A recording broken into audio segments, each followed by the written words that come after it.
wondering if maybe Carla smoked something last night after the rest of us went to bed, and then raided the cupboard for anything sweet. You better get rid of those. But Carla doesn't move fast enough before Mom comes in, looking tired. And angry. She brushes past Carla without saying anything, then grabs the wrappers and throws them in the trash. She must have already seen them when she came in earlier to make the coffee. She just wanted to make sure Carla knew.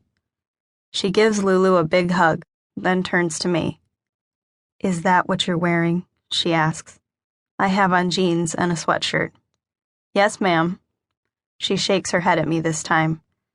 "Couldn't you at least put on a dress?" "Can't," I say, though the last thing I want to do this morning is disappoint Mom. "I'm riding over on the motorcycle, remember?" She doesn't respond, just pats Lulu on the head. "I'm off to work, Bug," she says. "You be good today, all right?" "Okay, Moo." Mom turns to me. "Are you sure you don't want me to drive you over there?" she asks. "I can take you on the bus before I start my route." Mom drives a school bus in the mornings and afternoons, and then works evening shifts at Target. "No, that's okay," I say. She sighs hard and then pulls me to her. She smells like cigarettes, which I know better than to comment on. "You be good too," she says, "and just, just..." She can't finish. "I'll come on visiting day," she says, and kisses me on the forehead. She grabs her purse and brushes past a sniffling Carla without saying a word. The sound of the door slamming makes me jump. I don't have to show up at Juvie at any particular time, so I take Lulu back in the spare bedroom to help her get dressed for daycare. I pretend I can't figure out which hole her head goes through in her shirt. "No, Aunt Sadie," she laughs. "That's for the arm." I pull Lulu's pants on her next, and then her underwear, which cracks her up too. Carla is sitting at the kitchen table when we come out. Lulu finally dressed for real. Carla's staring into a cup of coffee, still disheveled, her hair still a wreck. "Could you clean yourself up already?"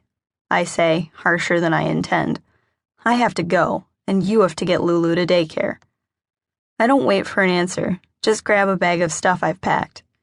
Carla catches me before I reach the door, though, hugs me and kisses me on the cheek and whispers some more about how sorry she is. I pull away. Lulu follows me outside to where my motorcycle is parked. I bought it used last year when I was 16 and got my license. I had to have some way to get to work, and Mom couldn't afford a second car. Plus, I had wanted a motorcycle since the first time I'd ridden on one, back when Carla was dating this guy with a Harley. I loved the thrill I got when he let me ride on the back. Mom was mad at me at first, but since I used my own money, there wasn't too much she could say. Carla stands at the back door and waves, still holding her coffee. Lulu picks up a pebble from the driveway. "For you." I hold it in my hand. "Pretty heavy. What is it? Gold?" "No," she says. "A rock." I hand it back. "You better keep it for me while I'm gone. Will you do that? Keep it someplace special?" She nods. Her chin quivers. "I love you, Aunt Sadie." I lift her up on the bike with me and hug her so tight I can feel all her bones. "Love you too," I say. "Love you 3. "Love you 4. Love you more." I have one more person to see before I turn myself into Juvie. My dad. He lives half a mile away in a wing of Granny's old house down a gravel road. Granny died 3 years ago, not long after Lulu was born. One of the last things she ever got to do was hold Lulu. She made Mom the executor of her estate, which wasn't much besides the house, a big wood frame place with a wraparound porch. 2 engineers, a husband and wife, rent the main part of the house, but they spend most of their time commuting to their jobs up in D.C., so aren't around much. Dad got what was left, an addition off the side with a separate porch and entrance, enough room for him to do his hoarding thing. He also has access to 3 large sheds on his end of the property. There isn't